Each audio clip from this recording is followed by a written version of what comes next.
teknologi atau kehadiran hacking, ngulik media di karya saya sebenarnya semakin minimal gitu sebenarnya. Tapi ya saya sebenarnya hanya menyiapkan presentasi sampai di karya ini saja, karena karya-karya berikutnya kemudian temanya akan sangat menjadi berbeda gitu. Tapi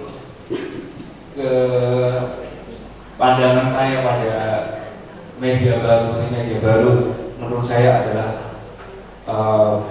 sangat-sangat berkaitan dengan konteks sosial dan politik di awal-awal kehadiran media itu di Indonesia gitu. Dan hari ini katakanlah televisi, internet,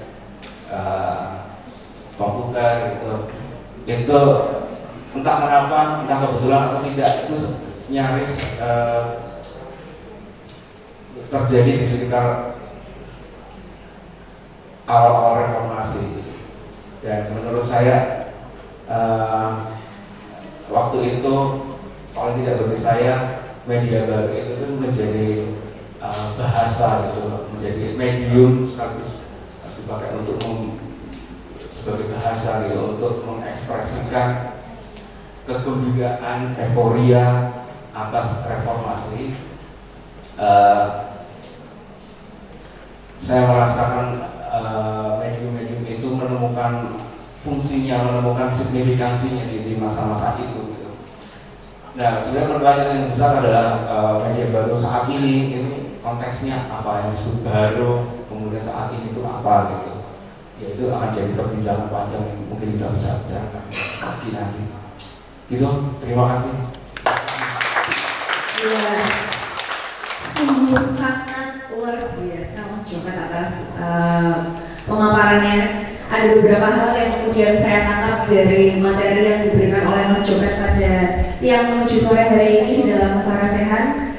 Yang saya tangkap adalah sound di dalam sebuah multimedia, yang kemudian di situ bagaimana mempresentasikan dan menginterpretasikan frekuensi yang akhirnya disebut dengan dapat memanifestasikan sebuah getaran, ya.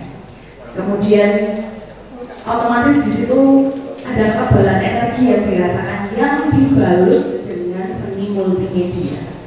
Akhirnya gerakan-gerakan yang menjadi keresahan seniman ini luar biasa Mas Jokert itu bisa menyuarakan melalui seni-seni yang disebut dengan seni media baru, mengkritisi tentang kondisi sosial dan politik pada saat itu, merespon dengan sebuah peristiwa-peristiwa dan momen yang bisa ditandai dan dibalut melalui kesenian yang baru itu.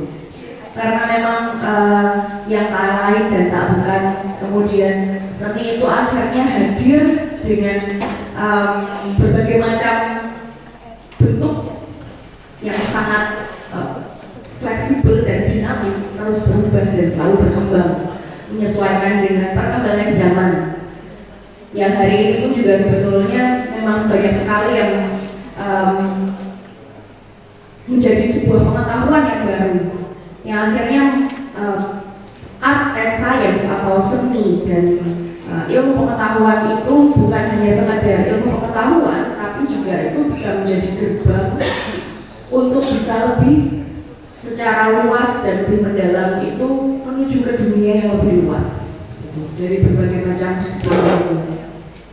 Jadi sebetulnya praktik-praktik yang dikerjakan oleh seniman-seniman yang hadir pada siang hari ini itu adalah serangkaian contoh atau sebagai praktik yang setidaknya kita bisa sadari dan bisa menjadi ruang refleksi tersendiri bahwa sebetulnya banyak sekali yang bisa kita kerjakan untuk hal-hal yang di depan yang menjadi keresahan bersama dan secara kolektif untuk menyuarakan dalam balutan seni media baru.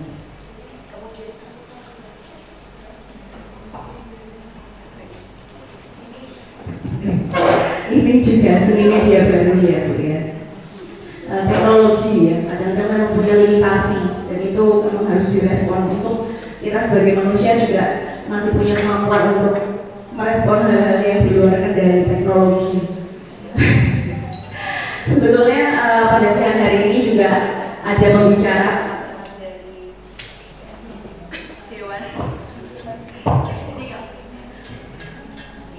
Seni Media Baru selaku Dewan DPRD DIY Bu Tustiani. Sebetulnya beliau ini dari tadi sudah penasaran tentang beberapa hal yang sudah disampaikan oleh kedua seniman pada siang hari ini, Mbak Ira dan Mas Jompet, dan kemudian sudah dibuka oleh Pak Rain. Apalagi tadi dari kejauhan sudah ada yang ngumpul-ngumpul kayak botol yang merupakan sebetulnya itu juga merupakan salah satu contoh produk dari seni media baru, inovasi ya.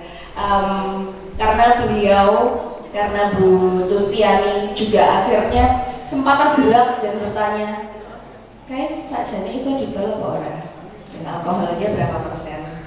Dan kemudian apakah itu jamu atau fermentasi? Apakah itu bagian dari perkembangan seni media baru yang akhirnya itu dibalut dengan inovasi-inovasi yang bisa diterjemahkan dari perspektif seni ataupun nilai-nilai lokal budaya dan yang lainnya. Jadi dari sudut pandang Bu Tustiani, perwakilan dari Dewan DPRD DIY, setidaknya bisa membantu teman-teman dari praktisi seni dan juga kurator, terus kemudian pelaku seni dan pemerhati seni untuk bisa menjembatani, untuk bisa menyampaikan apa yang menjadi menjadi bantuan, memfasilitasi atau mungkin memberikan perspektif atau pandangan dari kebijakan kebudayaan dan ruang publik yang akhirnya dari praktisi-praktisi seni pada siang hari ini setelah memaparkan materinya itu bisa dikritisi gitu, atau mungkin malah dibantu atau mungkin direspon. Jadi waktu dan tempat saya persilahkan untuk menyampaikan. Terima kasih. Terima kasih Mbak Elga. Ya. Mungkin sebelumnya biar nggak ngantuk tepuk tangan dulu ya, yang keras. Terima kasih, hari ini menjadi hari yang sangat berbahagia.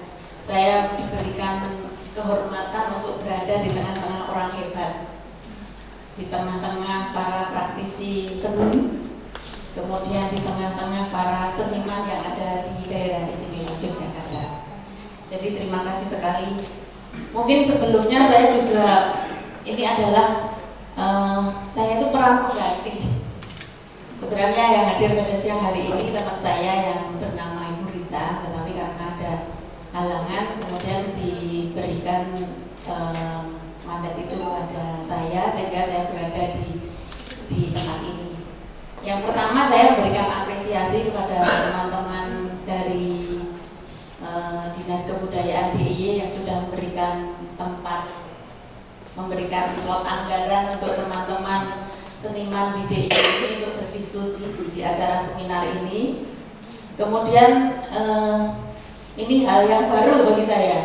Jadi saya masuk di ruangan ini seperti gelas kosong.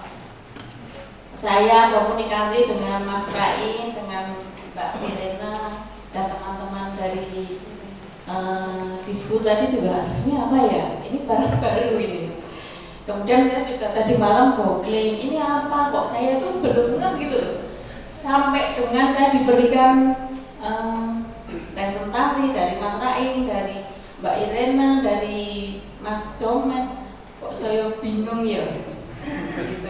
Saya belum bisa menikmati karya seninya, tapi saya sangat memberikan apresiasi. Ini adalah seni karya anak bangsa yang mungkin beliau bertiga ini dari daerah istimewa Yogyakarta ya. Iya, pokoknya tepuk tangan buat seniman di ini. Kemudian sebelum saya lebih lanjut ngomong yang lebih panjang lebar, saya ingin beritahu pada Bapak Ibu sekalian bahwa ketugasan dari DPRD itu ada tiga ketugasan, tiga fungsi. Yang pertama adalah pengawasan, yang kedua adalah penganggaran, yang ketiga adalah regulasi. Jadi yang pertama seperti pada siang hari ini bagian dari ketugasan saya melakukan pengawasan kepada pemerintah daerah melalui teman-teman dari Dinas Kebudayaan, melalui UPTD Taman Budaya. Kemudian yang kedua terkait dengan penganggaran. Nah, saya sangat terbuka sekali loh, karena selama ini saya menjadi anggota DPRD DI itu belum ada seniman yang audiensi untuk semacam diberikan apa ya, mungkin keluh kesah atau apalah dari teman-teman seniman yang ada di DIY ini. Karena di sisi lain kita kan juga tidak tahu ya apa yang dibutuhkan oleh teman-teman tanpa adanya komunikasi. Nah, Hilalai pada siang hari ini ada slot waktu, ada ruang yang memang kita ada tempat untuk berdiskusi. Nah, ini monggo nanti kepada teman-teman praktisi maupun teman-teman seniman untuk bisa memberikan masukan kepada kami. Toh nanti seandainya tidak bisa terjawab pada siang hari ini ya monggo kita penjangan bisa main ke kantor kami di DPRD DI. Karena kebetulan saya ada di Komisi D yang membidangi terkait dengan kebudayaan. Nah, kebudayaan itu kan di dalamnya ada seni dan budaya. Kemudian perlu saya sampaikan kepada teman-teman seniman dan praktisi bahwa negara kita itu kok semakin lama semakin gimana ya, saya bingung jadi di dalam pemerintahan itu. Iya. Karena gini, kalau saya rapat itu biasanya kan ini ada anggaran, terus slotnya apa saja untuk masyarakat, kebutuhan masyarakat dan pemberdayaan dan lain-lain. Tetapi pada waktu rapat itu kok kita tuh disuruh apa itu rasionalisasi atau efisiensi gitu.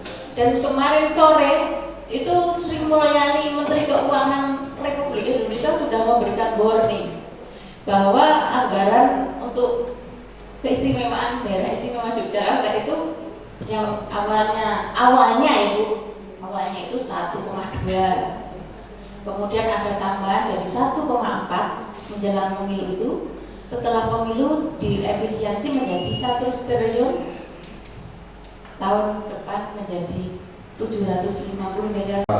Media semulit 10 tahun sebelumnya, dan semakin hari sebenarnya kehadiran teknologi atau kehadiran hacking ngulik media di karya saya sebenarnya semakin minimal gitu sebenarnya.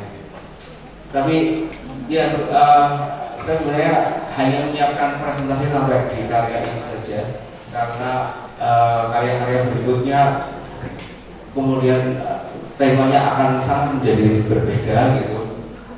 Tapi pandangan saya pada media baru menurut saya adalah sangat-sangat berkaitan dengan konteks sosial dan politik di awal-awal kehadiran media itu di Indonesia gitu. Dan hal ini katakanlah televisi, internet, komputer itu entah kenapa, entah kebetulan atau tidak, itu nyaris terjadi di sekitar awal-awal reformasi. Dan menurut saya waktu itu paling tidak bagi saya media baru itu menjadi bahasa gitu, menjadi medium sekaligus dipakai untuk sebagai bahasa gitu, untuk mengekspresikan kegembiraan, euforia atas reformasi. Saya merasakan medium-medium itu menemukan fungsinya, menemukan signifikansinya di masa-masa itu gitu. Nah, sebenarnya pertanyaan yang besar adalah media baru saat ini konteksnya apa yang disebut baru, kemudian saat ini itu apa gitu. Ya itu akan jadi perbincangan panjang yang mungkin kita bisa bicarakan lagi nanti. Gitu, terima kasih. Ya, sungguh sangat luar biasa Mas Joko atas pemaparannya. Ada beberapa hal yang kemudian saya tangkap dari materi yang diberikan oleh Mas Joko pada siang menuju sore hari ini di dalam Musara Sehat. Yang saya tangkap adalah sound di dalam sebuah multimedia yang kemudian di situ bagaimana mempresentasikan menginterpretasikan dan menginterpretasikan frekuensi yang akhirnya disebut dengan dapat memanifestasikan sebuah getaran. Ya. Kemudian otomatis di situ ada kekebalan energi yang dirasakan yang dibalut dengan seni multimedia. Akhirnya gerakan-gerakan yang menjadi keresahan seniman ini yang luar biasa, Mas Jompret, itu bisa menyuarakan melalui seni-seni yang disebut dengan seni media baru, mengkritisi tentang kondisi sosial dan politik pada saat itu, merespon dengan sebuah peristiwa-peristiwa dan momen yang bisa ditandai dan dibalut melalui kesenian yang baru itu. Karena memang yang tak lain dan tak bukan, kemudian seni itu akhirnya hadir dengan berbagai macam bentuk yang sangat fleksibel dan dinamis, terus berubah dan selalu berkembang menyesuaikan dengan perkembangan zaman. Yang hari ini pun juga sebetulnya memang banyak sekali yang menjadi sebuah pengetahuan yang baru, yang akhirnya art and science atau seni dan ilmu pengetahuan itu bukan hanya sekedar ilmu pengetahuan, tapi juga itu bisa menjadi gerbang untuk bisa lebih secara luas dan lebih mendalam itu menuju ke dunia yang lebih luas gitu, dari berbagai macam disiplin. Jadi sebetulnya praktik-praktik yang dikerjakan oleh seniman-seniman yang hadir pada siang hari ini itu adalah serangkaian contoh atau sebagai praktik yang setidaknya kita bisa sadari dan bisa menjadi ruang refleksi tersendiri bahwa sebetulnya banyak sekali yang bisa kita kerjakan untuk hal-hal yang di depannya menjadi keresahan bersama dan secara kolektif untuk menyuarakan dalam balutan seni media baru.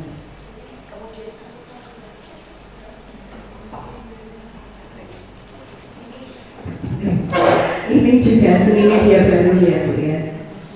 Teknologi ya, kadang-kadang memang punya limitasi dan itu memang harus direspon. Untuk kita sebagai manusia juga masih punya kemampuan untuk merespon hal-hal yang di luar kendali teknologi. Sebetulnya pada siang hari ini juga ada pembicara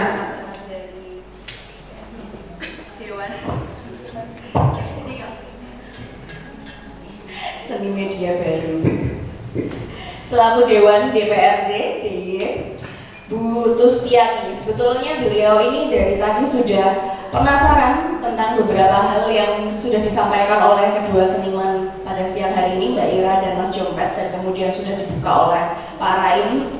Apalagi tadi dari kejauhan sudah ada yang ngumpul-ngumpul kayak botol yang merupakan sebetulnya itu juga merupakan salah satu contoh produk dari seni media baru, inovasi ya. Karena Bu Tustiani juga akhirnya sempat tergerak dan bertanya, kayak sajane iso didol apa ora? Dan alkoholnya berapa persen?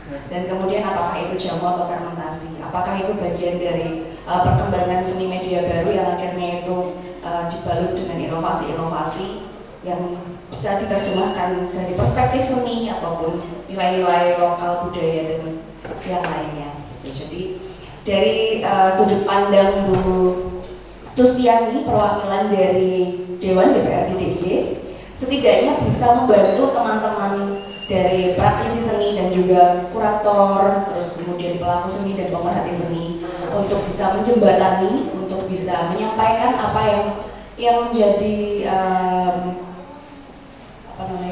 menjadi bantuan, memfasilitasi atau mungkin memberikan perspektif atau pandangan dari kebijakan kebudayaan dan ruang publik yang akhirnya dari praktisi-praktisi seni pada siang hari ini setelah memaparkan materinya itu bisa dikritisi gitu, atau mungkin malah dibantu atau mungkin direspon. Jadi waktu dan tempat saya persilahkan untuk menyampaikan. Terima kasih. Terima kasih Mbak Elga. Ya. Mungkin sebelumnya biar nggak ngantuk tepuk tangan dulu ya, yang keras. Ya, terima kasih. Hari ini menjadi hari yang sangat berbahagia saya diberikan kehormatan untuk berada di tengah-tengah orang hebat, di tengah-tengah para praktisi seni, kemudian di tengah-tengah para seniman yang ada di daerah istimewa Yogyakarta. Jadi terima kasih sekali.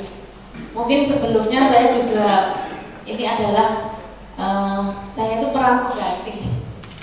Sebenarnya yang hadir pada siang hari ini teman saya yang bernama Ibu Rita, tetapi karena ada halangan kemudian diberikan mandat itu kepada saya, sehingga saya berada di tempat ini.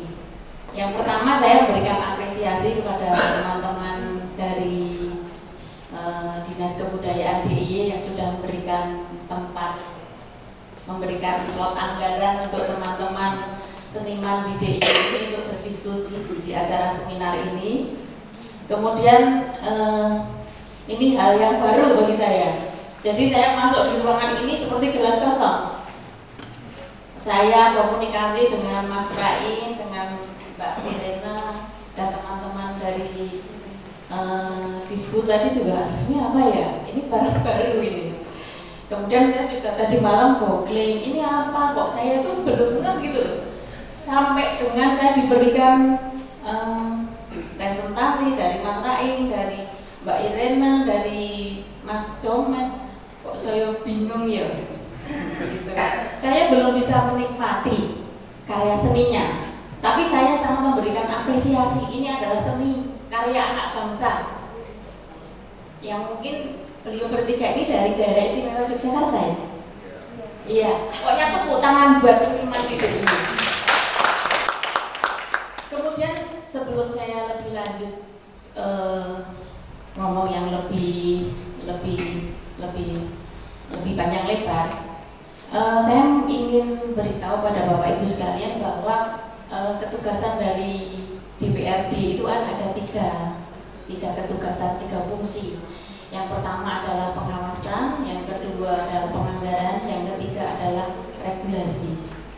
Jadi yang pertama, seperti pada siang hari ini, bagian dari ketugasan saya melakukan pengawasan kepada pemerintah daerah melalui teman-teman dari Dinas Kebudayaan, melalui UPTD Taman Budaya. Kemudian yang kedua terkait dengan penganggaran. Nah, saya sangat terbuka sekali loh, karena selama ini saya menjadi anggota DPRD DIY itu belum ada seniman yang audiensi untuk semacam diberikan apa ya, mungkin keluh kesah atau apalah dari teman-teman seniman yang ada di DIY. Karena di sisi lain kita kan juga tidak tahu ya apa yang dibutuhkan oleh teman-teman tanpa adanya komunikasi. Nah, Hilale pada siang hari ini ada slot waktu, ada ruang yang memang kita ada tempat untuk berdiskusi. Nah, ini monggo nanti kepada teman-teman praktisi maupun teman-teman seniman untuk bisa memberikan masukan kepada kami. Toh nanti seandainya tidak bisa terjawab pada siang hari ini, ya monggo kita penjangan bisa main ke kantor kami di DPRD DIY. Karena kebetulan saya ada di Komisi D yang membidangi terkait dengan kebudayaan.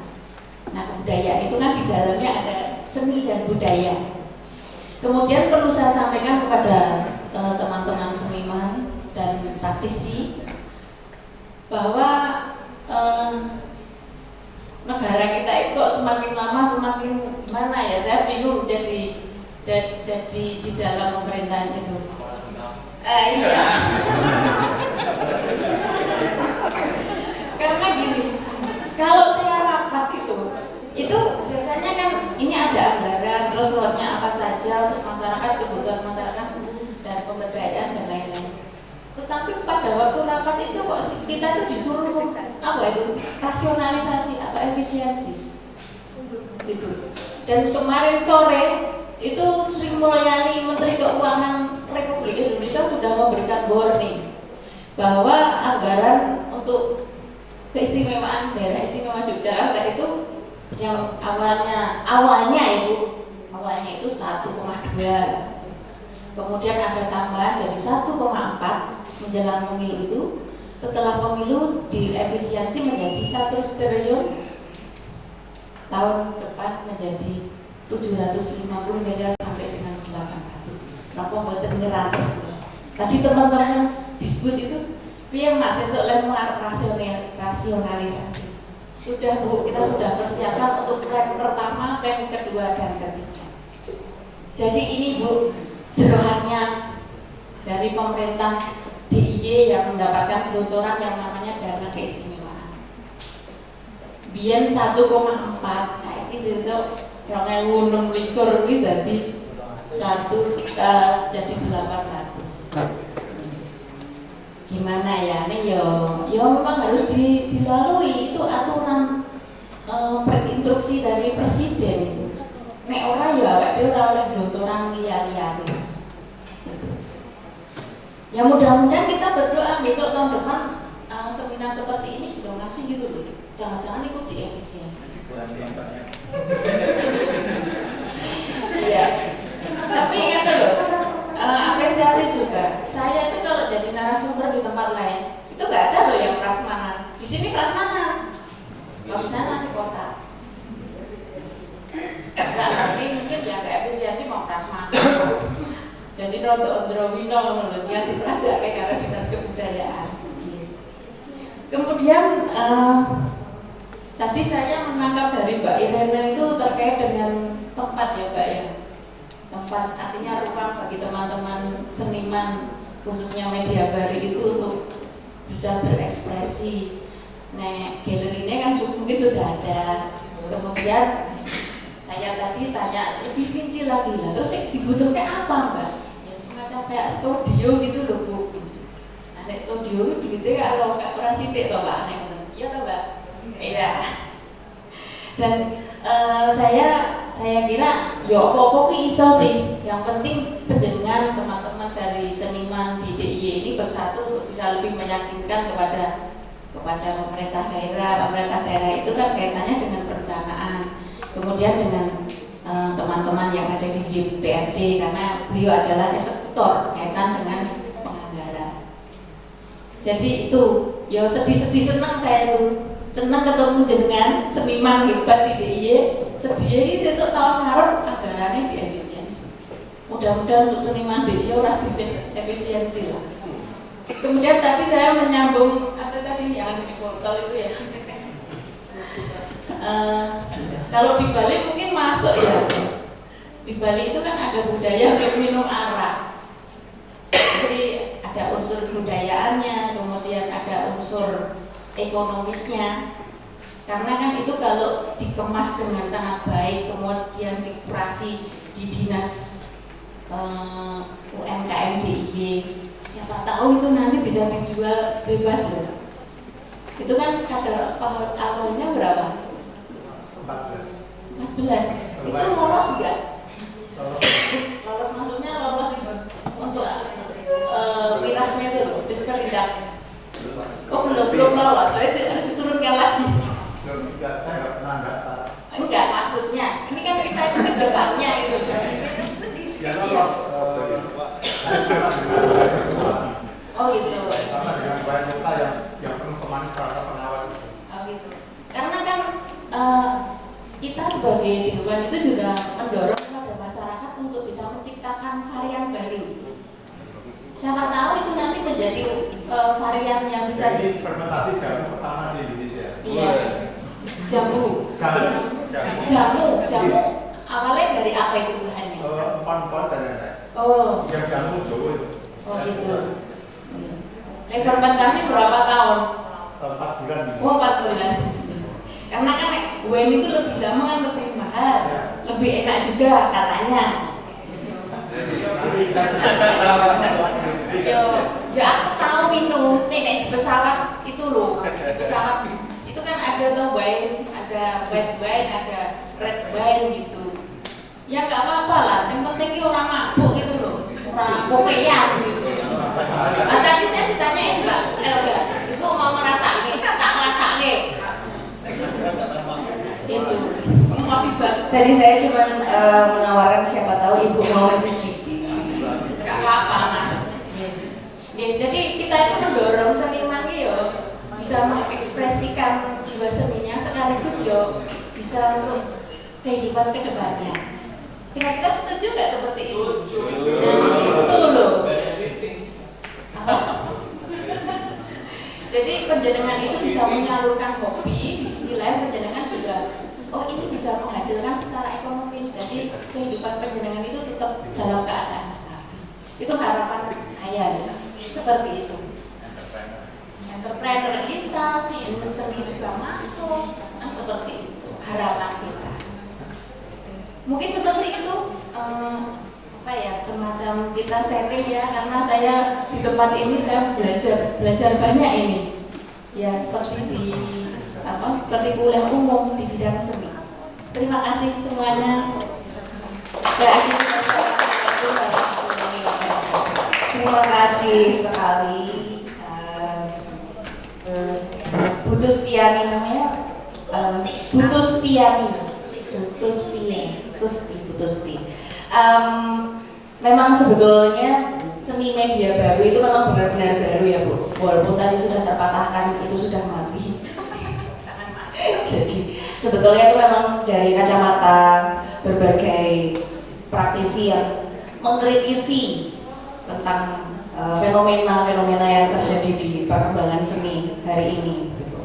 Kemudian ketika Bu Tustiani menyampaikan perannya di dalam bidang forum ya di Dewan Perwakilan Daerah DIY, begitu untuk menyampaikan bahwa boleh loh sebetulnya ketika berafiliasi dengan para seniman dan praktisi, kemudian di bidang seni dan budaya khususnya, begitu untuk bisa mendelegasikan apa yang menjadi tugas-tugas dari pemerintahan.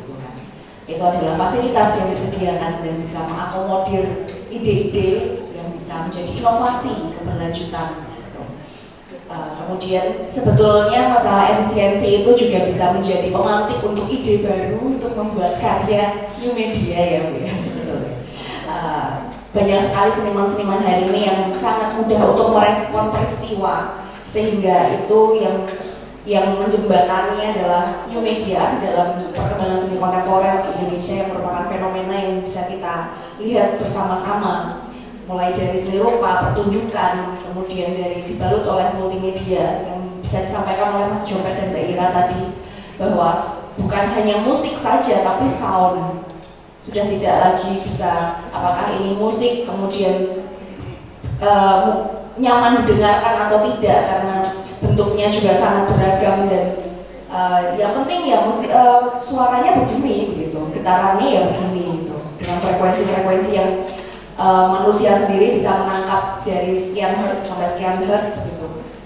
Jadi itu sebetulnya seni dan teknologi, seni dan sains, pengetahuan baru yang sebetulnya sangat luas sekali untuk membuka pengetahuan-pengetahuan yang lainnya. Karena memang kebutuhan manusia juga bisa dicukupi melalui kebutuhan intelektualitas. Untuk bertahan hidup itu juga seni bertahan hidup. Bagaimana kita juga bisa harus mencukupi ruang-ruang tersebut gitu. Jadi berikutnya mungkin dari pemaparan Pak Rain Rosidi, Mas Jompet, Mbak Ira dan Bu Tustiani, saya persilahkan bagi para hadirin sekalian yang merasa ingin mempertanyakan sesuatu atau ingin mendiskusikan sesuatu yang berkaitan dengan materi yang sudah disampaikan, atau mungkin ada keresahan yang berkaitan dengan materi pada siang hari ini, saya persilahkan waktunya mungkin sekitar 20 menit bisa dibagi menjadi 2 sesi, 3 penanya sesi pertama dan kemudian akan dijawab oleh beberapa narasumber yang hadir pada siang hari ini. Terus kemudian ada sesi berikutnya 3 penanya yang bisa dijawab oleh narasumber yang ada di sini. Setelah itu mungkin ketika ada sisa waktu nanti kita bisa lempar-lemparan, mungkin bisa membangun ruang dialog atau siapa yang bisa menambahkan pertanyaan. Begitu. Saya kembalikan kepada Mbak MC mungkin nanti setelah semuanya selesai. Ya. Oke. Kalau begitu saya selaku moderator ingin membuka pertanyaan dari para hadirin sekalian, saya beri kesempatan untuk bertanya. Oke, ada banyak sekali. Wah, 50.000 orang yang sudah mengajukan jari. Oke. Saya buka kesempatan untuk agar rata dari sebelah sini dan sebelah sini. Dari yang pertama kali mengacungkan jari, mungkin dari Mas bisa memperkenalkan nama dan backgroundnya, kemudian baru pertanyaan begitu. Terima kasih. Mungkin bisa dibantu untuk memberikan mikrofon atau mungkin ya. Terima kasih. Ya, terima kasih. Selamat siang menjelang sore. Nama saya Ali Bahtiar. Saya seorang ilustrator, terus penulis fiksi ya. Pertanyaan saya ada beberapa. Yang pertama kepada Iren dulu ya, tentang bagaimana sebuah komunitas yang dalam hal ini adalah sebuah komunitas independen ya, bisa mempertahankan dirinya gitu. Bagaimana sistem tadi kan ada semacam tadi sempat melihat ada beberapa bagaimana cara sistem ekonomi di situ berjalan ya. Untuk bisa dalam artian ini kan sebuah karya tentu saja tidak murah ya, dan juga membutuhkan sebuah riset yang panjang gitu. Ini juga tentu membutuhkan sebuah kekuatan pendanaan juga dan sebagainya. Itu yang pertama. Lalu yang kedua tentang bagaimana posisi ya seperti tadi itu ya, di mana ada dualisme saya melihat ketika Iren menyebut media baru ya, media baru yang tidak enggan dalam artian masih dalam hubungan dengan seni kontemporer ya, enggan masuk seni kontemporer. Di satu sisi enggan masuk seni kontemporer, tapi di satu sisi yang lain dia juga masuk dalam event-event seni kontemporer itu sendiri gitu loh. Jadi bagaimanakah seni media baru ini dalam posisinya gitu, apakah ingin membuat sesuatu seni di luar kontemporer, mengingat memang dalam dunia ini sepertinya menjadi sebuah seni, sebuah iklim yang harus sama gitu, di mana-mana ya ini semuanya seni kontemporer gitu, di mana tidak ada positioning sendiri gitu dalam setiap negara. Oh kami bukan seni kontemporer atau menyebutnya apa, atau dengan sistem kerja yang mungkin berbeda dengan apa seni kontemporer itu sendiri. Mungkin Ali juga nanti bisa menjawab. Lalu yang kedua tentang Joker ya, tentang bagaimana sosial politik, situasi sosial politik mempengaruhi sebuah iklim berkreasi, di mana mungkin setelah 98 di mana ada banyak sekali ruang-ruang yang dibuka, terus ada sebuah euforia untuk membuat sebuah eksperimen.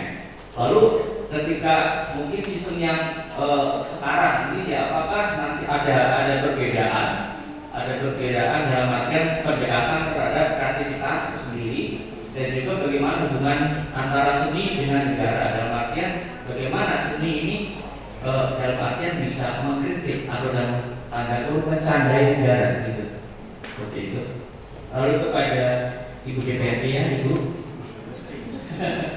Ibu Agustin, ini saya hanya ada semacam keresahan ya, kalau Ibu sudah membuka ya. Ada sebuah pamer yang sudah sangat lama ya, dalam artian sebuah guyonan bahwa ketika di negara ada undang-undang fakir miskin dipelihara oleh negara, tapi kami selalu mengatakan fakir miskin dipelihara oleh temannya.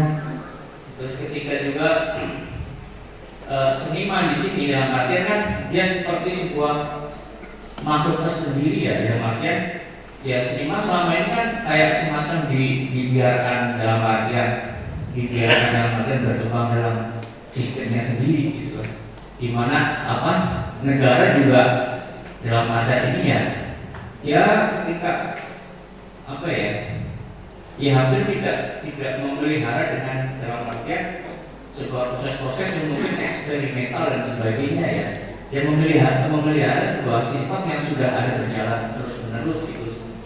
Terus ketika tadi mengatakan tentang bagaimana sistem ekonomi dalam dunia seni, ketika kita sangat resah ketika ada musim pemotongan dana dari anggaran dan negara gitu. Dan selama ini juga praktek seniman juga mereka juga dipelihara oleh teman dan ini yang lingkungannya gitu.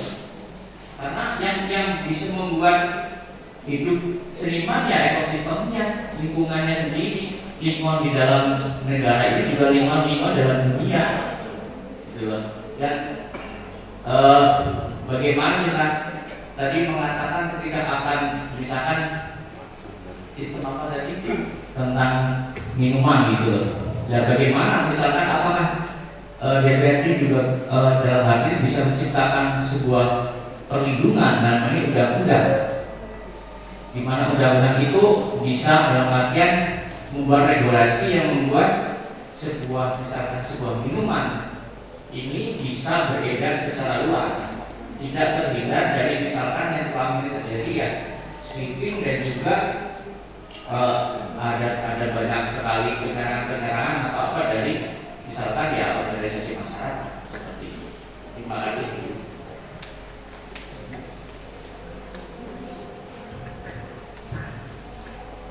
Oke, saya tampung dulu pertanyaannya karena pertanyaannya itu banyak sekali Mas, tapi pelan-pelan nanti bisa dijawab oleh narasumber yang ada di sini.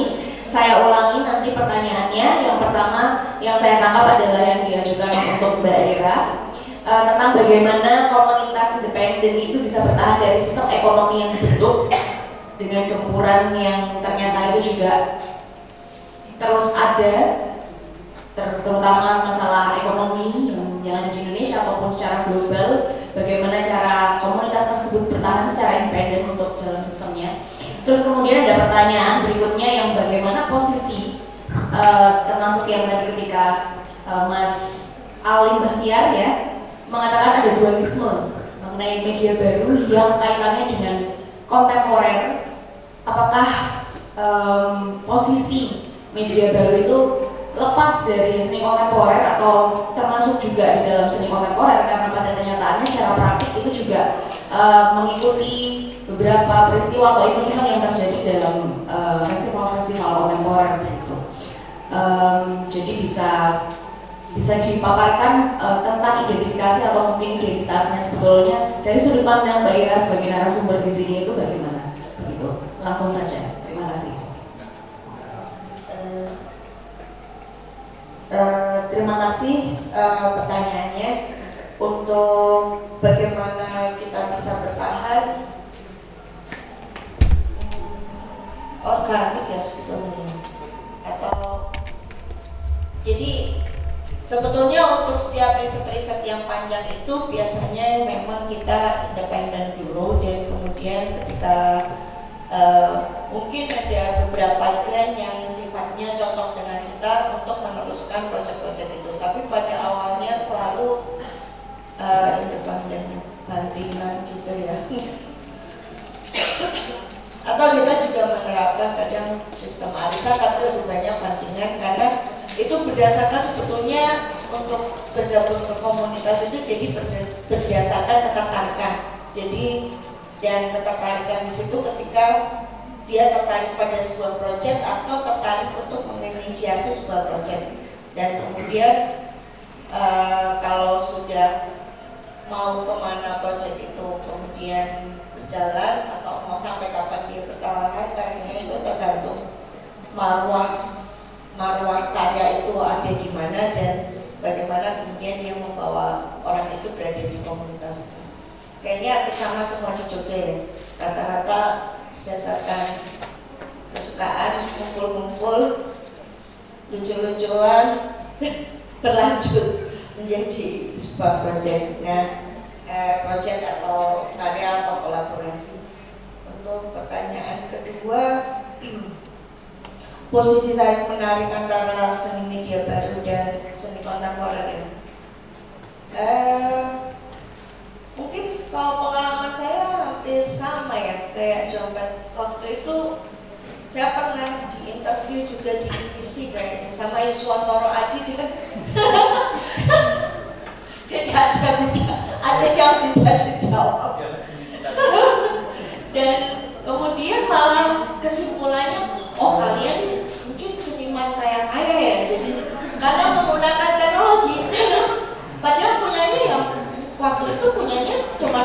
nggak punya yang lain karena desainer kita backgroundnya, tapi kita nggak ngerti sama sekali sebenarnya.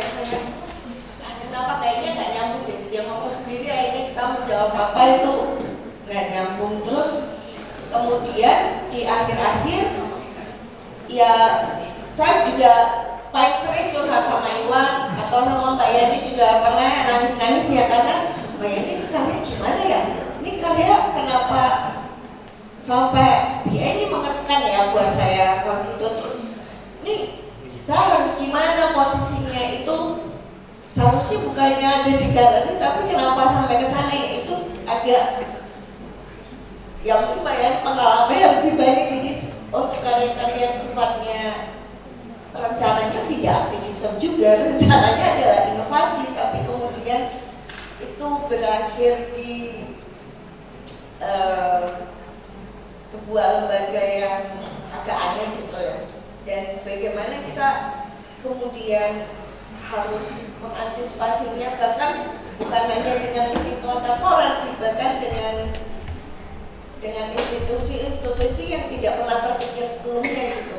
Jadi saya juga nggak pernah berpikir untuk kerjasama dengan Prada misalnya waktu membuat karya itu ya, karena tujuannya memang waktu itu membuat material baru dari limbah aja, tujuannya lebih ke ekologi gitu. Kok ini masih pertentangan gitu, kalau dipakai itu berarti tidak sesuai dong dengan apa yang kita inginkan sekarang, inginkan pada awalnya. Dan pada awalnya itu adalah sebuah karya yang bisa diadaptasi untuk di tempat-tempat yang banyak pabrik tahunya sebetulnya.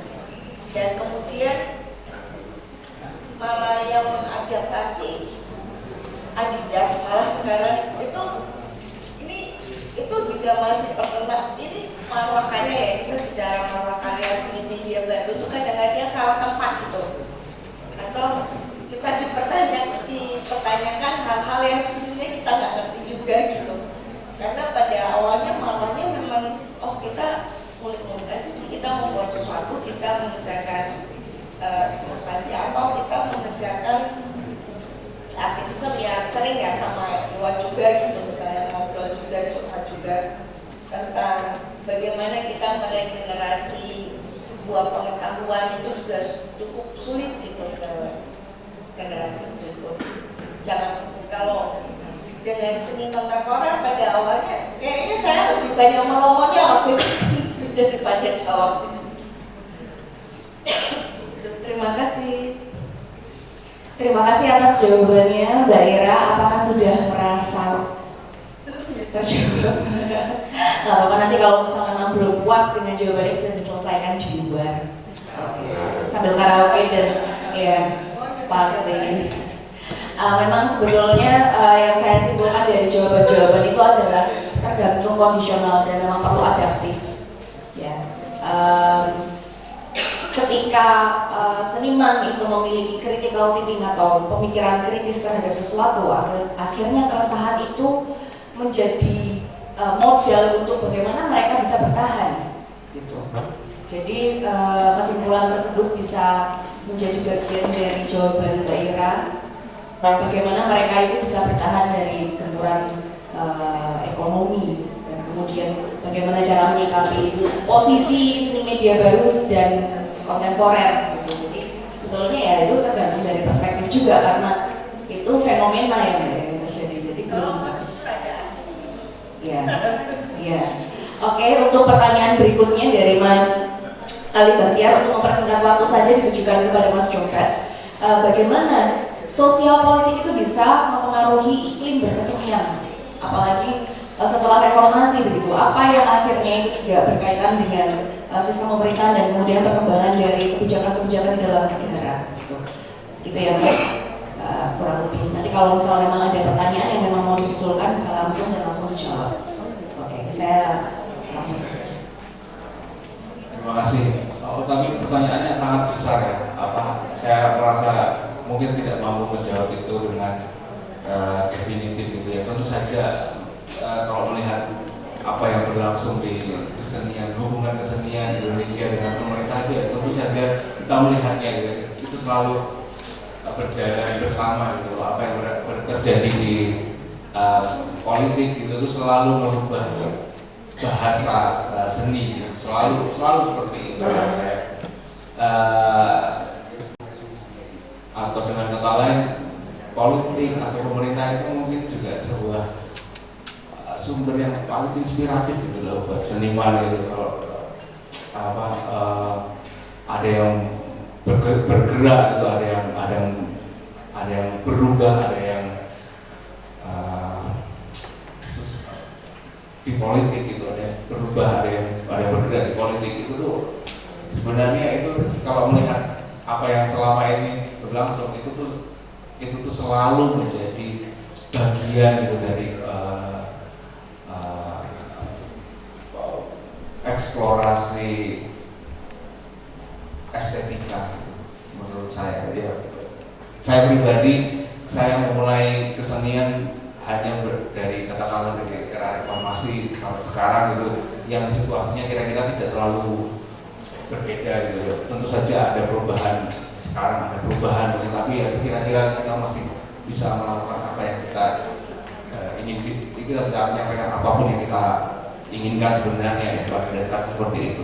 Tapi mungkin kita bisa belajar dari seniman seperti Mbak Yani gitu, yang mengalami masa yang berbeda gitu, bagaimana itu merubah masa politik yang berbeda itu merubah cara berekspresi gitu. Mungkin lebih Mbak Yani yang mungkin yang bisa memberikan jawaban lebih banyak ya.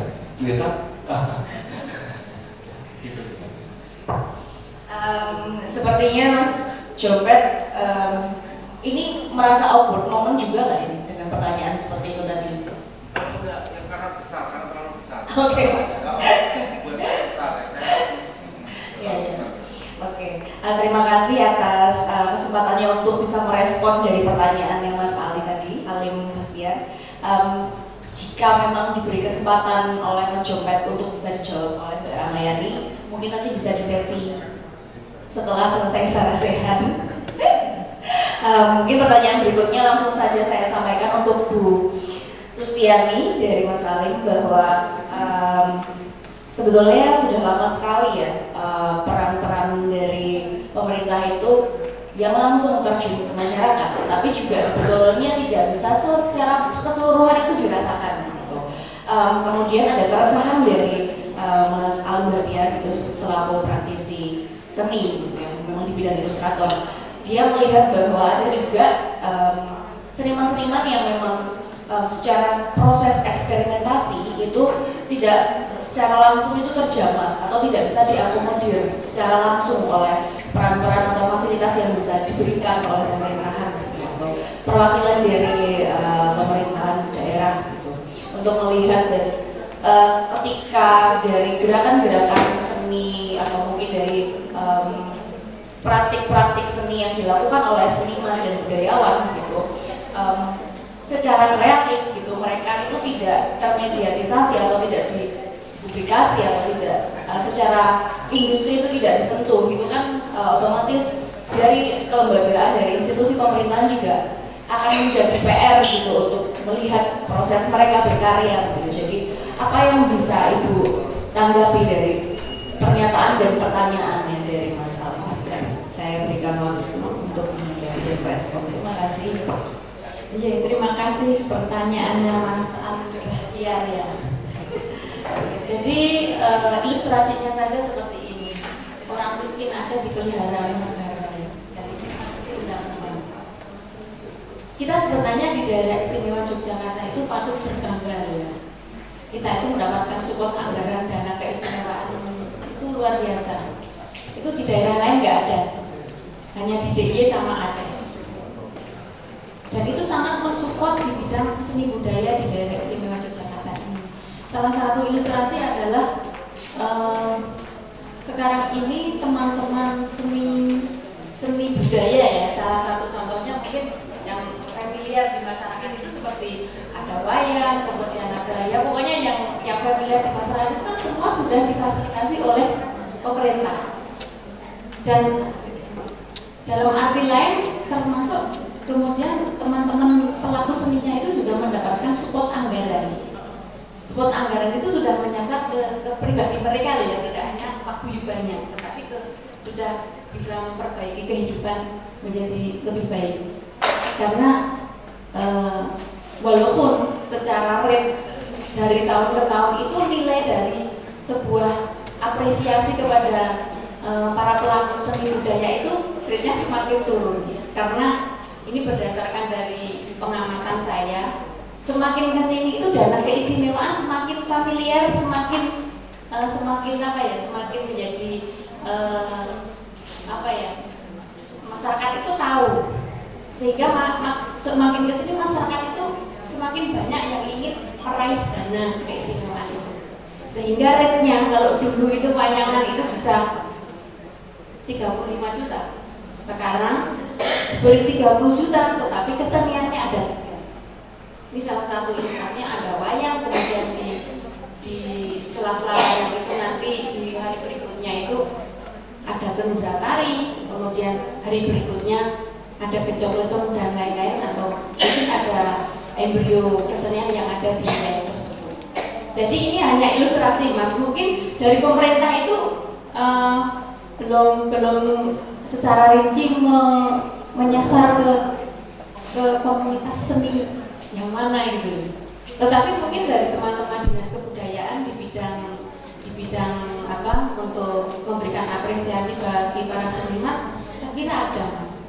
Karena pernah saya itu ada semacam rapat di dinas kebudayaan, di situ ada banyak teman-teman kita seni budaya seperti Mas Butet, kemudian Ted Bagus Singarso, itu kan yang saya kenal ya. Mungkin dari teman-teman yang seniman yang lain saya itu kurang begitu familiar gitu loh ya, karena kan yang familiar itu yang sering muncul di YouTube, muncul di TV itu.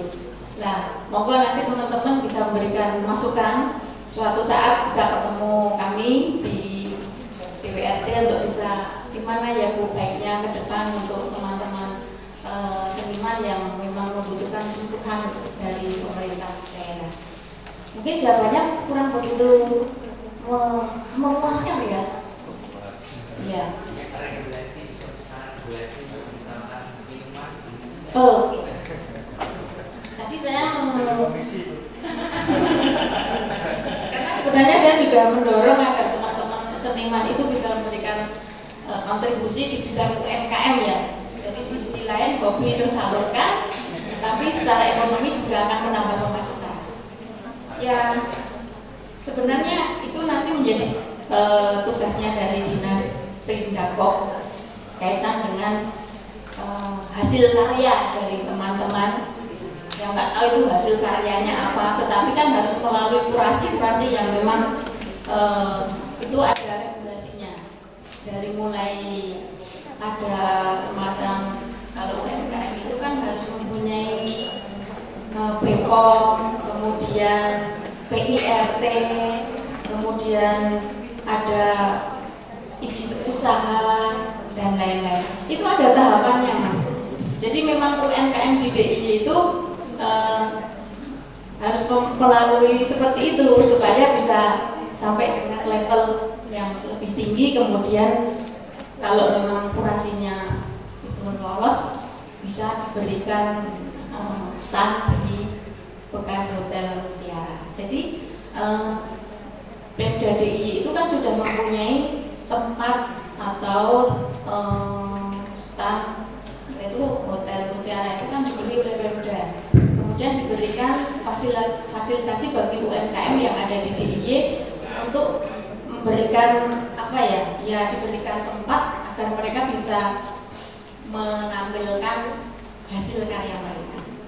Jadi stand-stand yang di sana, misalnya ada teman-teman yang lolos itu pasti tampilannya ada di sana. Itu menjadi ruang dari teman-teman UMKM yang ada di sini.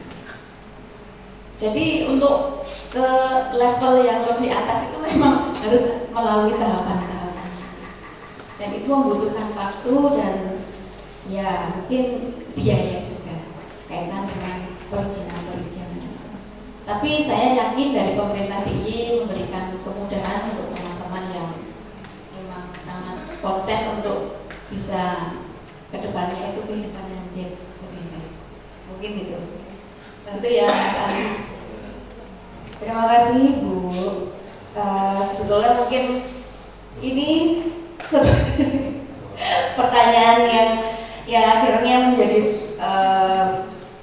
disampaikan oleh Bu Tusti ya maaf Bu Tusti, karena memang jawaban dari perwakilan dari DPRD itu bisa memberikan fasilitas, tapi kemudian memang harus melalui tahap industri karena itu adalah bagian dari produk Disperindak ya. Tapi ketika seni itu akhirnya tidak menyentuh industri, itu kan sebetulnya menjadi PR bersama Bu.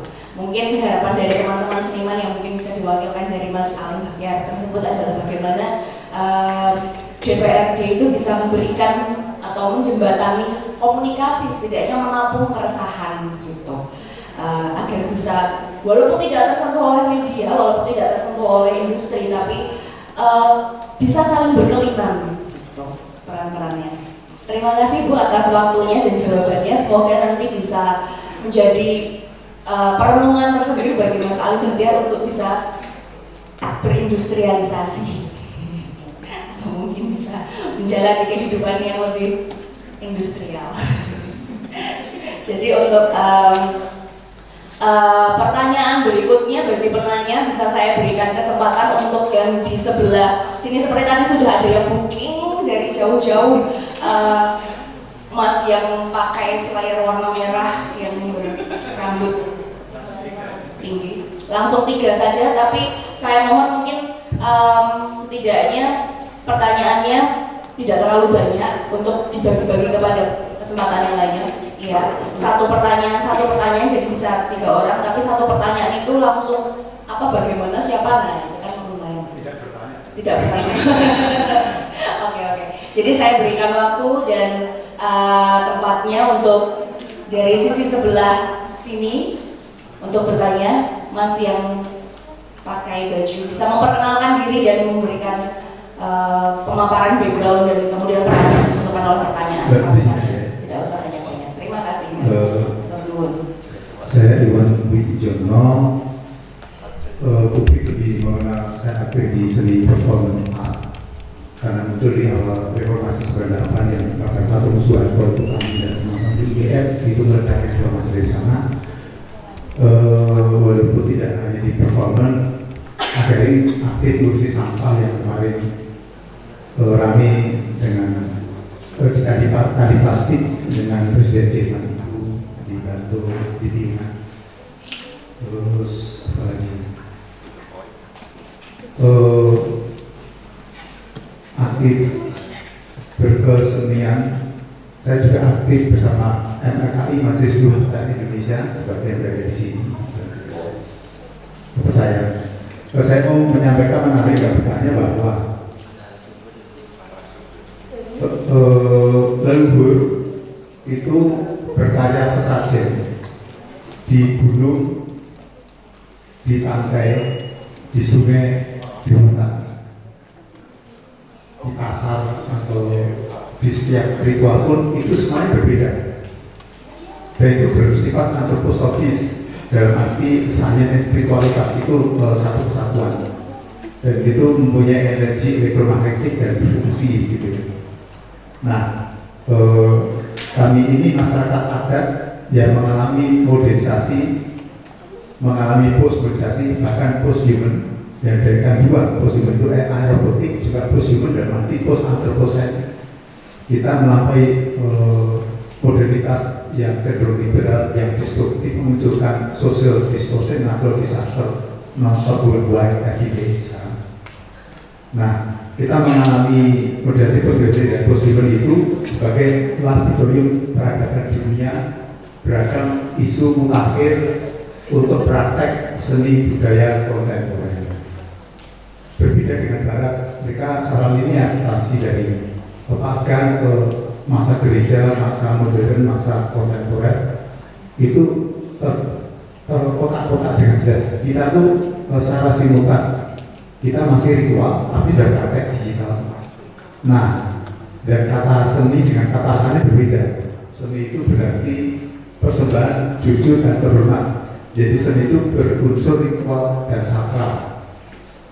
Kebahagiaan masyarakat adat pada keterhubungan seimbang antar manusia dengan makhluk hidup dan dengan alam dan keadilan.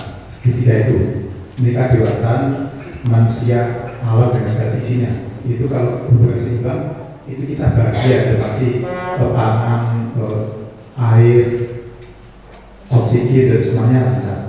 Dan itu karena masuk ke era pasca revolusi industri, itu sekarang bergeser pada segitiga kekuasaan dan pasar.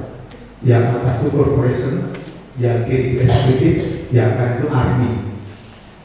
Hari ini, disitulah peran seni kontemporer yang kita masyarakat adat yang aktif di era kontemporer.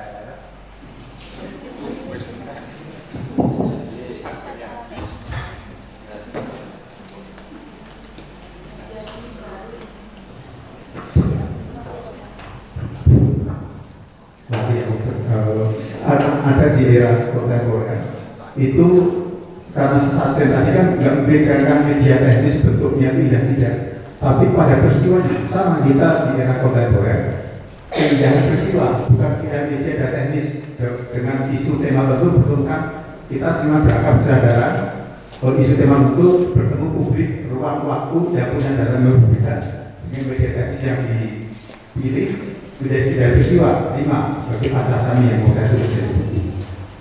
Nah, hari ini kebanyakan seniman belum punya ide, sudah tahu medianya. Terbalik dengan leluhur itu berbeda-beda sesuai publik ruang waktunya untuk saja dari ritual itu. Nah, hari ini kontemporer pun sudah tahu medianya duluan, itu salah. Yang mau saya tambahin di ujung bicara saya itu yang dikembangkan bukan hanya medianya, tapi memahami keindahannya di mana sebetulnya. Keindahannya kepada peristiwanya yang memberi laboratorium pemikiran kepada publik sesuai isu yang dikembangkan dan ruang publik ruang waktu itu bagian dari material berkarya seperti begitu saja.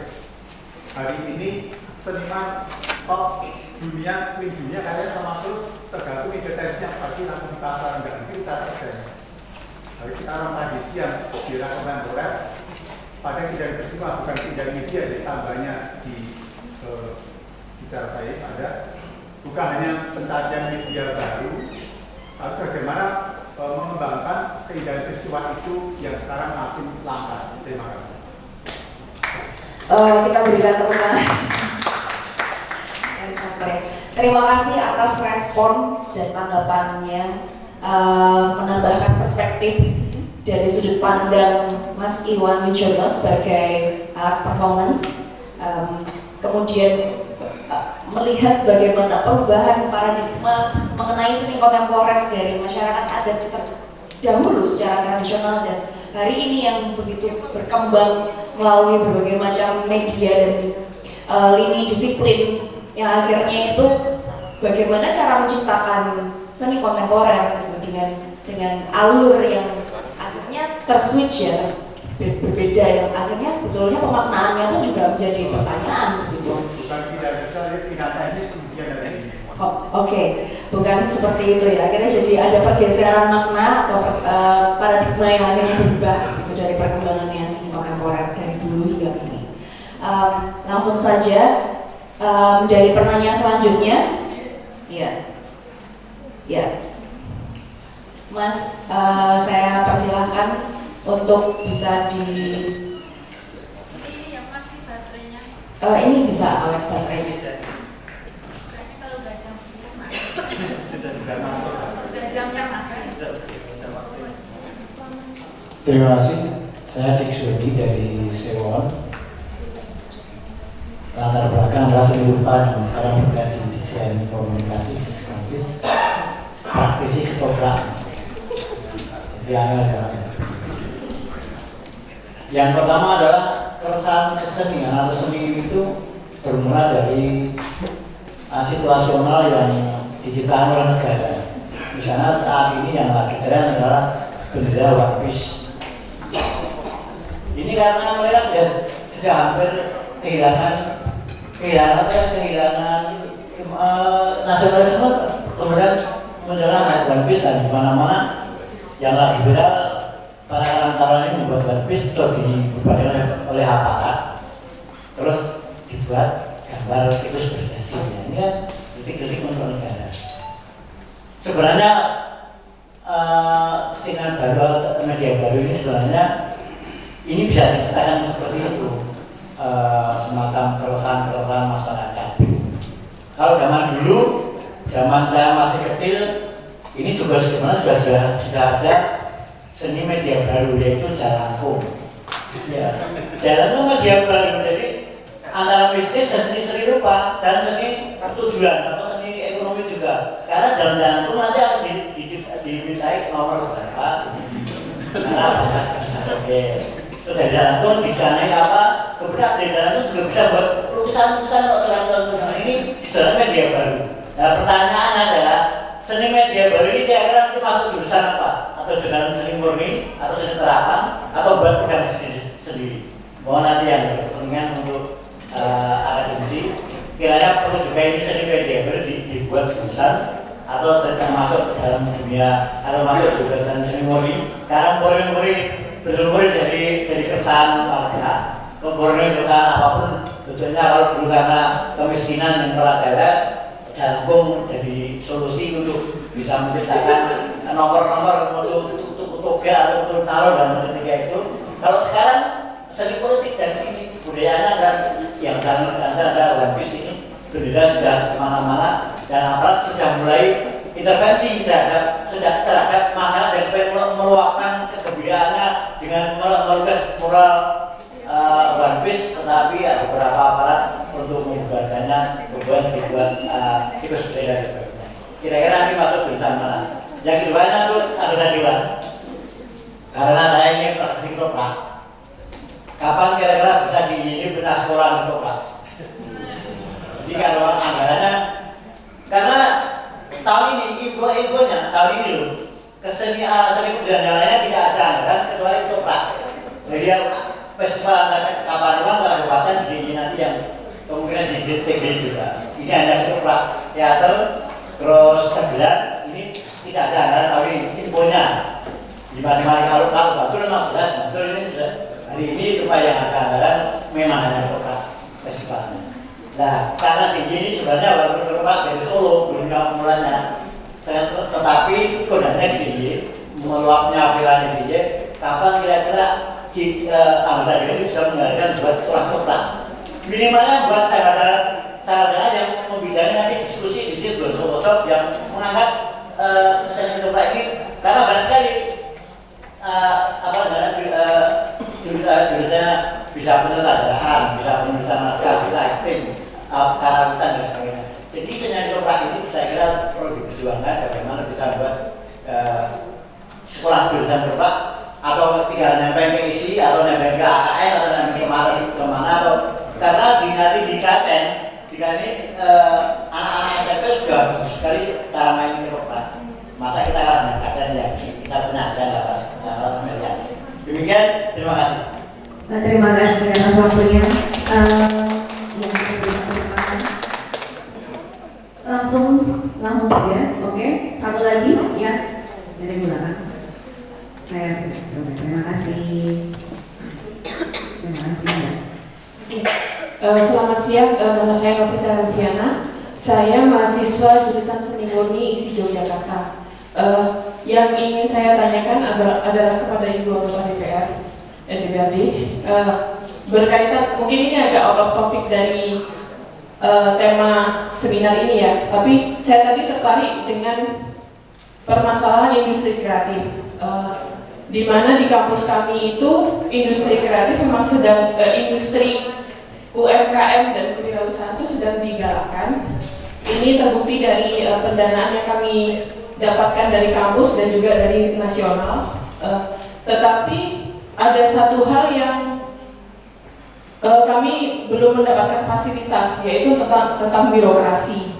Utamanya untuk yang seperti merek dan lain-lain itu kami masih mendapatkan tantangan gitu loh, dimana seperti dukungan dari UMKM sebenarnya ada, mungkin dari dinas koperasi, tapi itu harus dia harus tinggal KTP di Yogyakarta gitu. Sedangkan banyak dari kami adalah mahasiswa-mahasiswa dari luar kampus.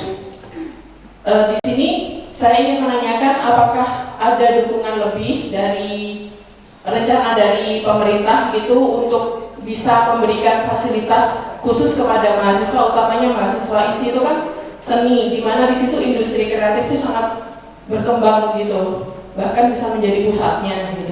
Jadi apakah ada dukungan untuk bypass birokrasi itu gitu loh, sehingga kami sebagai mahasiswa terlalu keberatan jika membayar uang untuk merek dan lain-lain itu seharga yang usaha untuk personal gitu.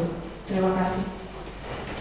Oh, satu lagi sama, apakah ada dukungan lain seperti mungkin sekarang ada si Bakul Jogja gitu, tapi informasinya di kampus kami itu di kampus-kampus itu terlalu terbatas gitu. Jadi mungkin apakah ada sosialisasi lebih agar bisa mahasiswa-mahasiswa yang bergerak di industri kreatif ini lebih dirangkul, karena kenyataannya meskipun kami dari seni murni, tapi jika sekarang hanya mengandalkan dari seni-senian itu terlalu berat di modal, maka kami harus mencari jalan lain untuk bertahan di dunia kreatif gitu.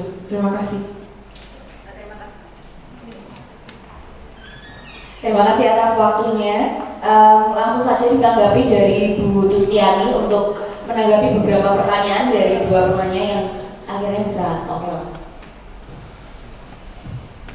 Terima kasih Mbak Novita. Ini kaitanipun bahasa Jawa campur-campur kalau ketemu masyarakat. Kaitan dengan industri kreatif ya. Ya sebenarnya memang anggaran di daerah istimewa Yogyakarta itu untuk masyarakat DIY ya. Ini yang perlu digarisbawahi. Tetapi kita bisa mencari jalan bypass. Artinya monggo nanti ada semacam pembicaraan dulu Mbak Novita dan teman-teman yang mempunyai kelompok UMKM industri kreatif untuk ngomong ke kampus, ke Pak siapa, dekan atau Pak Raim, Pak Raim, ngomong ke pramusi UMKM gitu. Untuk ada semacam bersuratlah kepada Disperindak DIY untuk semacam ada fasilitas bagi teman-teman kampus. Karena apa? Kalau yang ngurusin itu hanya orang per orang atau kelompok per kelompok itu memang susah. Nanti bisa lewat kampus, artinya ini menjadi kerjasama antara institusi itu ya. Jadi saya yakinlah nanti ada semacam mungkin pembinaan, kemudian fasilitas yang memang mungkin lebih dipercepat. Karena perlu saya sampaikan kepada teman-teman semua bahwa dengan mendekatkan lebih Disperindak pada masyarakat itu memberikan kemudahan itu sampai mengumpulkan UMKM yang ada di DIY, misalnya per kelompok, per wilayah kecamatan. Kemudian di situ sudah ada bagaimana cara mendaftarkan BPOM, kemudian bagaimana cara mendaftarkan PIRT, kemudian bagaimana cara ngurusin atau mendaftar di Sibakul dan lain-lain. Karena itu fasilitas dari Pemda DIY. Kemudian yang terkait Mas siapa tadi dari Sewon?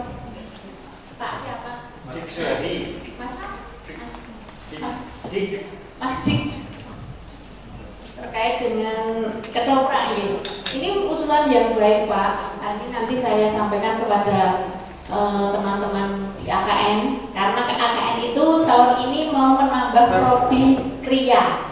Siapa tahu nanti ke depan prodi seni ketoprak bisa masuk di AKN.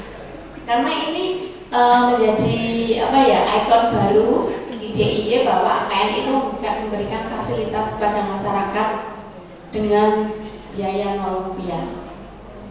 Dan kemarin oleh Menristek Republik Indonesia mau misalkan tapi sama masuk dalam digondeli karena memang ini untuk fasilitasi bagi masyarakat ini.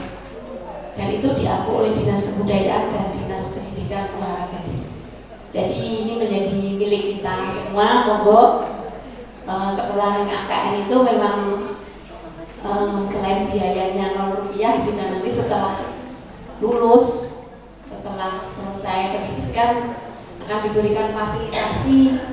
Ada kemarin teman yang diberikan fasilitasi untuk menjadi pendamping kebudayaan di kalurahan-kalurahan, dan itu mendapatkan honor dari pemerintah. Mungkin itu informasi yang saya sampaikan. Terima kasih. Kalau jurusan media baru kalau di Eropa itu misalnya namanya intermedia. Oke. Untuk pertanyaan berikutnya dari Mas Dik Suhadi bisa menjawab pertanyaan dari sebetulnya yang sudah diwakilkan oleh Mas Iwan Wijoyo tadi, bagaimana seni media baru itu masuk ke ranah akademis gitu. Mungkin dari pembicara di sini bisa menanggapi secara langsung. Monggo.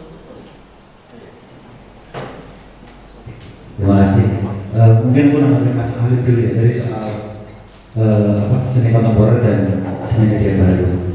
Kalau kita lihat ininya ya, warisannya sebenarnya kita itu terima kasih ke seni modern ya, mau nggak mau ya. Apalagi kalau di Indonesia ngomong seni modern itu sebenarnya seni lukis. Karena kita mengenal seni modern yang dibawa oleh, kita harus mengakui bahwa kita memahami seni modern sekarang ini karena warisan dari kolonial. Misalnya kenapa Bapak Sujoyono itu dianggap Bapak seni lukis modern Indonesia? Itu karena Sujoyono mulai mengenalkan prinsip-prinsip seni modern di dalam kita melukis. Dan akhirnya warisan dari kita adalah bahwa seni itu penting dan dia bisa digunakan untuk menyampaikan sesuatu yang bersifat kebudayaan. Bisa menyampaikan pesan politik, pesan sosial, budaya dan sebagainya. Bukan hanya hiasan, bukan hanya dekorasi di dalam ruangan. Jadi seni yang kita terima sekarang yang menjadi kontemporer itu mau nggak mau kita berterima kasih kepada para seniman pendahulu yang mewarisi seni modern dari Barat, yang membuat kita itu merasa kita diskusi seperti ini. Kalau kita tidak ada warisan itu mungkin kita tidak merasa penting. Apa sih seni? Seni itu bisa bercerita mikroba, bisa bercerita orde baru, bisa bercerita macam-macam. Kalau sebelumnya kita hanya mengenal bahwa seni itu hanya soal keindahan, mau nggak mau kita mengaku itu. Terus memang seperti Ira juga dan Jopet, rata-rata kita dulu kan tidak.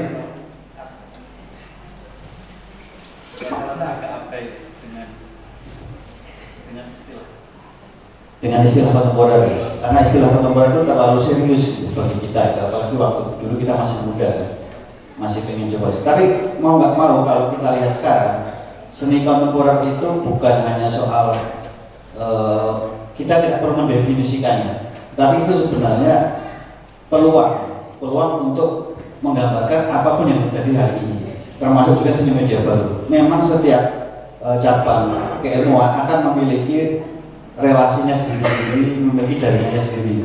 Kita lihat dari media baru begitu hebatnya jaringannya, yang tidak bersentuhan dengan seni yang lain. Mungkin jarang yang bersentuhan dengan seni kontemporer yang lain. Atau mungkin nanti ada performance ya. Jejaring seni performance itu juga sangat kuat.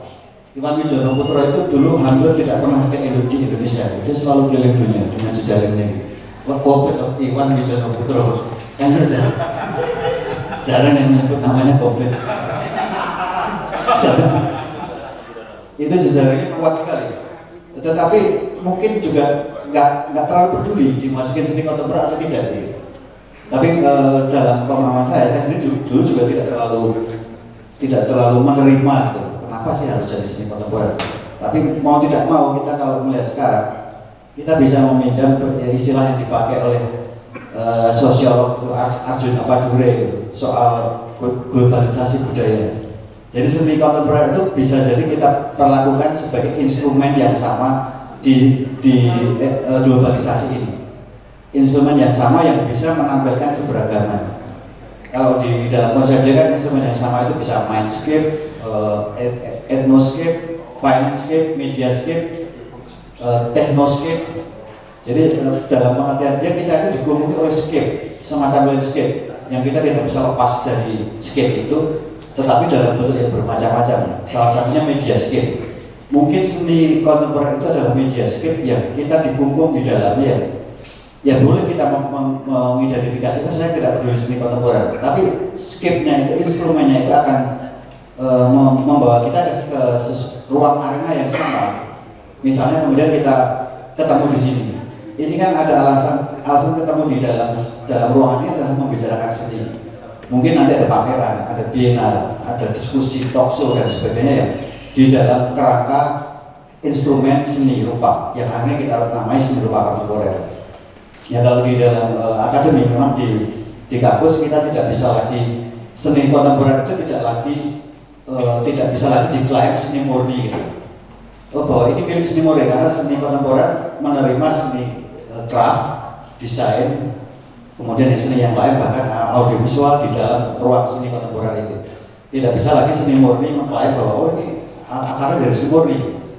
Tapi memang kita harus mengakui bahwa warisan kita menganggap seni itu sebagai bagian dari kebudayaan yang bisa dipercakapkan dengan serius, itu adalah warisan dari seni modern. Ya, di situ seni murni terutama kalau di Indonesia dari seni lukis, bicara Sujoyo dan kawan-kawan, kemudian kita memiliki acara-acara yang merayakan itu dan berkembang sampai sekarang kita menganggapnya sebagai seni kontemporer yang tidak lagi dibatasi oleh medium-medium yang sebelumnya atau yang konvensional. Kita bisa mengambil, bahkan sekarang dulu seni batik yang dianggap bukan bagian dari seni rupa atau seni kontemporer sekarang menjadi seni kontemporer.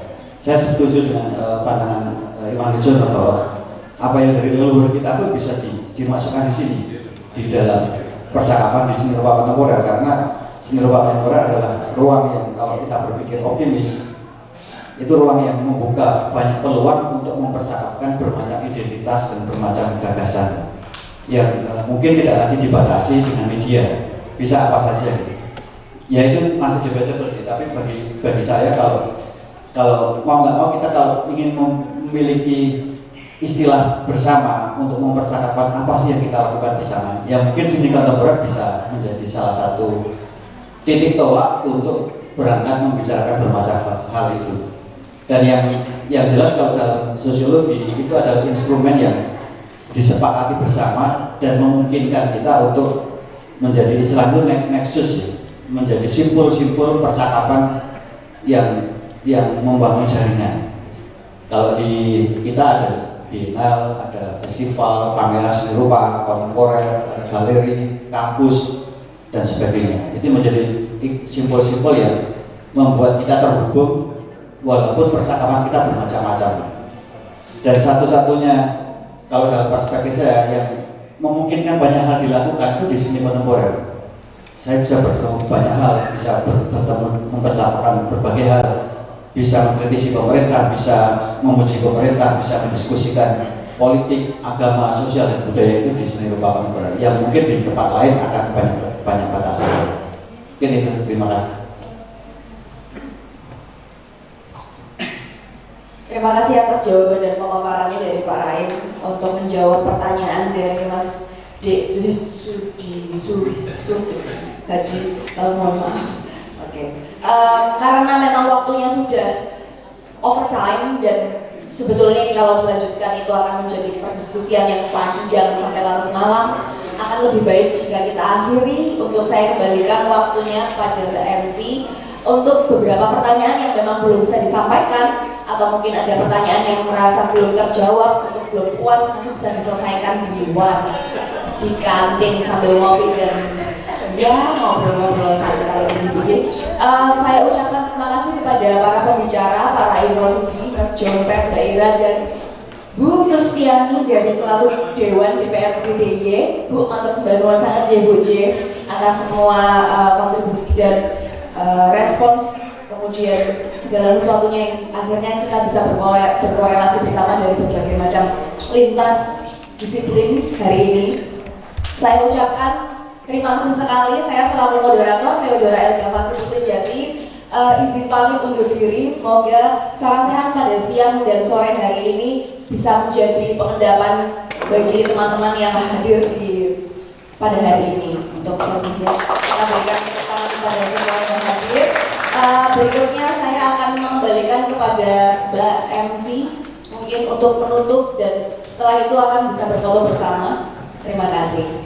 Baik, terima kasih banyak. Berikan tepuk tangan yang meriah sekali lagi untuk para narasumber kita dan juga moderator yang luar biasa sekali bertahan ya dari siang sampai dengan sore hari ini. Pada bertahan juga, tepuk tangan lagi dong untuk kita semua lagi. Ya berikan semangat yang tadi ya kalau dari disebut sama putus ya. Tapi sebelumnya saya mau izin dulu, mohon juga bisa bergabung untuk berfoto bersama terlebih dahulu sebelum saya tutup. Boleh bergabung ke depan teman-teman. Silakan mungkin para narasumber bisa berdiri. Bisa lebih maju lagi mungkin di depan meja kalau bisa di samping sini. Nanti yang dibantu oleh tim dokumentasi. Boleh bergabung ke depan semuanya. Dan satu saya informasikan untuk teman-teman yang tadi sudah gabung. Saya kembali. Balik lagi. Boleh silakan teman-teman di sebelah sini boleh bergabung terlebih dahulu bersama kita sebagai dokumentasi dan laporan.